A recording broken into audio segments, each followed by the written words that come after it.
उपसभा अध्यक्ष महोदय, यहाँ मुस्लिम काल भी रहा और मुसलमानों ने भी इस बात को अनुभव किया और उर्दू भाषा के रूप में संपर्क भाषा को विकसित किया।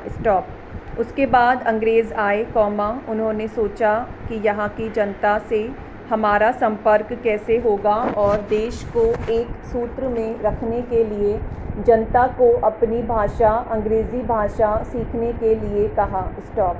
उन्होंने इस प्रकार की तमाम भारत को उत्तर से दक्षिण तक, पूर्व से पश्चिम तक एक सूत्र में बांध दिया और इसके लिए उन्होंने अपनी भाषा और अंग्रेज़ी भाषा का प्रयोग किया। अगर अंग्रेज़ी भाषा के द्वारा उन्होंने हमको एक सूत्र में न बांधा होता तो हमने जो स्वतंत्रता की लड़ाई लड़ी, उस समय वह सूत्र न रहता। अब बात यह रह जाती है कि स्वतंत्रता के पश्चात हम अपनी उस एकता के सूत्र को रखें या न रखें, पर मैं समझता हूँ कि किसी भी स्वाभिमानी देश को किसी एक सूत्र में भी विदेशी भाषा शोभा नहीं देती, यह देश के स्वाभिमान के लिए अपमान की बात है। आज 25 से 26 वर्ष के बाद भी अंग्रेज़ी हमारे सीने पर लदी रहेगी, यह हमारे ऊपर एक कलंक की बात है। कोई भी देशी भाषा जो देश की राष्ट्रभाषा बन सकती है, संपर्क भाषा बन सकती है, उसी को बनाएं। विदेशी भाषा देश की संपर्क भाषा नहीं बन सकती क्योंकि भाषा के ऊपर देश की संस्कृति, साहित्य, सभ्यता और इतिहास निर्भर करता है। भाषा को आप मिटा दीजिए, किसी देश की भाषा को छीन लीजिए, उसका साहित्य, उसकी संस्कृति, उसकी सभ्यता, उसका इतिहास, सब लड़खड़ा जाता है।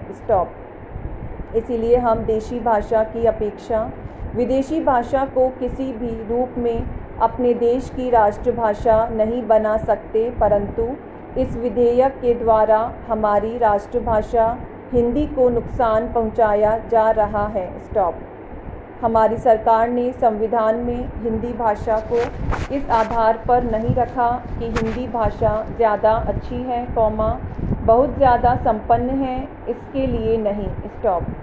मैं तो समझता हूँ कि हिंदी भाषा से ज़्यादा संपन्न और प्रांतीय भाषाएं भी हैं, वे भी बन सकती हैं, परंतु प्रजातंत्र के आधार पर हिंदी भाषा को चूँकि ज़्यादा लोग बोलने वाले हैं, इसीलिए हिंदी को राष्ट्रभाषा अंग्रेज़ी के स्थान पर लाने के लिए सरकार ने संविधान में रखा और हमारे देश के प्रतिनिधियों ने सर्वसम्मति से उसे स्वीकार किया कि अंग्रेज़ी का स्थान हिंदी ले सकती है, क्योंकि हिंदी न जानने वाले देश में जो प्रांत हैं उनको कठिनाई थी नौकरियों के कारण। उन्होंने कहा कि अंग्रेज़ी को भी साथ साथ चालू रखा जाए ताकि दूसरे प्रांत के लोगों को इसमें कठिनाई न आए। मैं समझता हूँ कि वह भावना हमारे संविधान बनाने वालों की है कि एक देशी भाषा को राष्ट्रभाषा के रूप में स्थापित किया जा सके। यह स्थान हिंदी भाषा को मिला। यह विधेयक जो भूपेश गुप्त जी लाए हैं, यह उसके खिलाफ बहुत बड़ा षड्यंत्र मैं मानता हूँ और इस षड्यंत्र के पीछे सबसे बड़ी बात यह लगती है कि अंग्रेज़ी राष्ट्रभाषा बनी रहे, हिंदी नहीं। Para change. उपसभा अध्यक्ष महोदया, जो विधेयक सदन के सामने प्रस्तुत है, उसमें राष्ट्रीयकरण की जो बात आई है, उसका तो मैं समर्थन करता हूँ, लेकिन जिस ढंग से यह विधेयक लाया गया है, उसका मैं विरोध करता हूँ। विरोध इस मायने में करता हूँ कि जब से इस देश में योजना शुरू हुई है, उसके लिए रुपए की कमी बराबर महसूस की गई है और बीच बीच में आंदोलन उठते रहे हैं। बीमा कंपनी, चाहे वह लाइफ इंश्योरेंस कंपनी हो या जनरल इंश्योरेंस हो, इसका राष्ट्रीयकरण हो, इसका आंदोलन बराबर चलता रहा है। स्टॉप।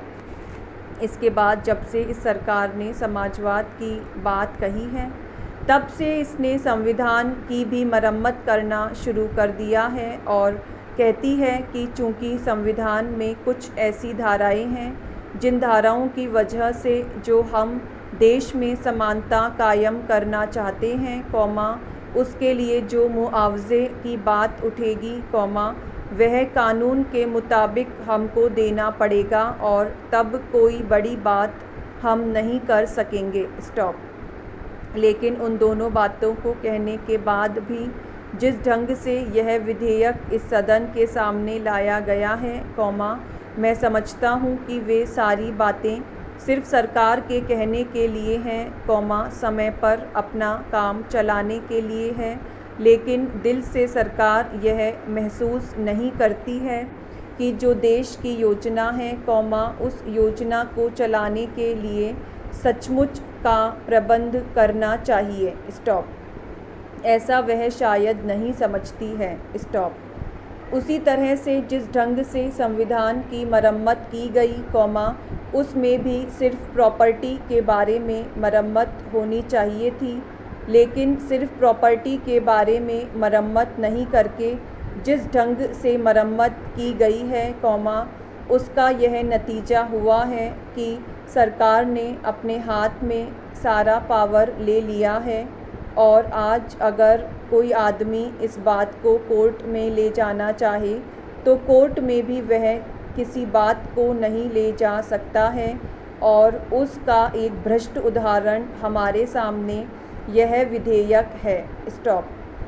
जिस समय लाइफ इंश्योरेंस का राष्ट्रीयकरण हो रहा था, उसी समय में इस बीमा कंपनी के बारे में राष्ट्रीयकरण हो रहा था, लेकिन इसके लिए आंदोलन नहीं किया गया और इतने दिनों बाद आज उसका राष्ट्रीयकरण हो रहा है। और उसके पहले भी जिस समय टेक ओवर हो रहा था, उस समय भी यह कहा गया था कि इसका राष्ट्रीयकरण किया जाए, लेकिन उस समय भी नहीं किया गया और उसके बाद 20 महीने के बाद अब उसका राष्ट्रीयकरण हो रहा है और उस राष्ट्रीयकरण के सिलसिले में जिस ढंग से कंपनसेशन दिया गया है, वह उचित नहीं है। स्टॉप। जब लाइफ इंश्योरेंस का राष्ट्रीयकरण किया था तो उस समय जबकि उनकी संख्या 252 थी, तो उन्हें 5 करोड़ रुपया कंपनसेशन के तौर पर दिया गया, लेकिन आज क्यों जनरल बीमा का राष्ट्रीयकरण आवश्यक है?